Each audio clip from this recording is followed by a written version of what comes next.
I just want to record the things that have happened today. Um, I haven't been out very much this week, in fact, once. And I left to go to Asda Orbital to get some food for this evening. And as soon as I left the house, there's a blast of the usual sirens. This is what can happen quite a lot with me, and others have reported the same thing. They'll get out of the house and they'll hear police sirens, first responder sirens going. So I have to endure that and then go to the bus stop. The usual stocking cars start. And I captured a few on my camera, on my film, on my phone. And it's the usual people. What's interesting was this evening was that I managed to capture an inspector actually lives close by who I believe is involved in this. The registration number of his actually bore a striking resemblance to another one that I'd seen, and I mentioned it, and I wasn't surprised to see him out tonight. It's just, you can't make this sort of stuff up. Of course, when you try and report it, to anybody, you sound paranoid, which that's the whole intention of it all, is that you sound paranoid. When you say people are following you, you sound paranoid. I got to the Orbital shopping centre, and it's the usual thing where the stocking starts again. Okay, you sound paranoid again. Who's following you around? What's important about you? What can you say to that? But I was, by the same people. I then head back to the bus after I've been to Asda, and I should say in Asda, they do the usual thing of this dreadful thing of wheeling out vulnerable people in wheelchairs, walking frames, in an attempt to try and make you feel fearful of what this gang are going to do to you.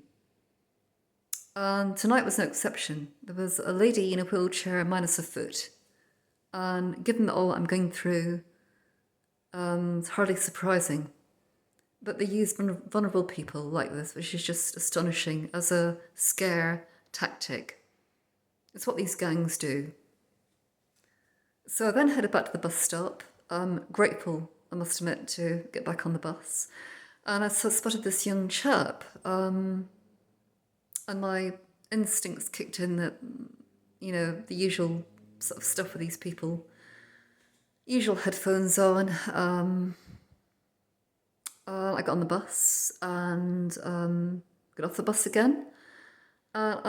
He got off the bus as well at the same stop, and I thought, oh, here we go. So I let him get off, and I watched for a bit, and then I went on my way. And as usual, the usual Masonic biker-style gang go past, making a hell of a lot of noise, lots of them this time, tons. And I thought, blow this, I'm going to capture these people on my phone.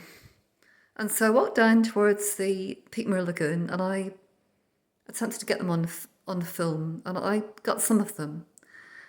I walked back up the hill, and there was the usual stocking cars again. And I turned around, and there was this young chap behind me clutching his phone, filming me. I could not believe that he was right on my heels with his telephone pointing towards me. So I thought, fine. I had enough. And I thought, just to show these people, I decided I'd dial 999 and report this. And what do I get? Gaslit. One of the obvious questions is, what makes you important that people would want to follow you around? Are you a spy? Are you a film star? And of course, this is a standard question they know to ask, because it's very difficult to respond. They don't want to listen anyway, because they know fine well you're telling the truth. I spoke to a police officer, by the way, and he just gaslit me the whole time. When I told him who I thought was involved, Freemasons, he immediately said my grandfather was a Freemason, all they do is drink beer. This is standard stuff, it's gaslighting. And he said, I can see you've made lots of calls before. And he said, I think there's paranoia there, isn't there? And it's just a slap in the face. I always get put through to these police officers who are part of this, part of the targeted individual stalking programme. I never get to speak to a police officer who is of good reputation, good standing. Never. And it's just awful.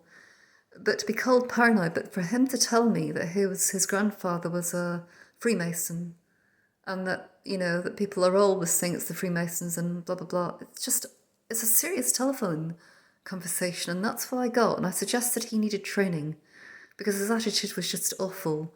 And he said, I can see you've made many telephone calls before, but presented no evidence. And I thought, not true. This is the sort of thing that I go through as a target individual, which is just rubbish. It is just utter rubbish. These police officers, some of them, are despicable. And I hope when the details of this programme come out that they get retired or sacked with no pensions. It's just awful what we go through.